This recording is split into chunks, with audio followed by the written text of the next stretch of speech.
నేను రవితేజ గారి దగ్గర చూసుకునేది నేర్చుకునేదేనండి, ఆయన నవ్వులు వెనకాల, ఆయన పెర్ఫార్మెన్స్ వెనకాల చాలా తపన, చాలా కష్టం, చాలా కృషి,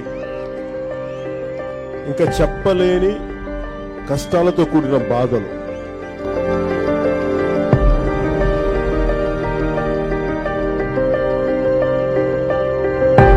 ఒక అసోసియేట్ డైరెక్టర్ గా జీవితాన్ని మొదలుపెట్టి క్యారెక్టర్ రోల్లు వేసుకుంటూ ఈరోజు అగ్రకథానాయకుల్లో ఒకటిగా రావడం అనేది it is really his achievement and is really an inspiration for a lot of people. మీలాంటి హీరో ఒకడు ఇండస్ట్రీలో తప్పకుండా ఉండాలి. ఎంతో మంది ఊర్ల నుంచి వచ్చిన అసిస్టెంట్ డైరెక్టర్లకి, రైటర్లకి సినిమా అవకాశం ఇటువంటి చిన్న విషయం కాదండి. కొన్ని కోట్లతో రూపాయలు.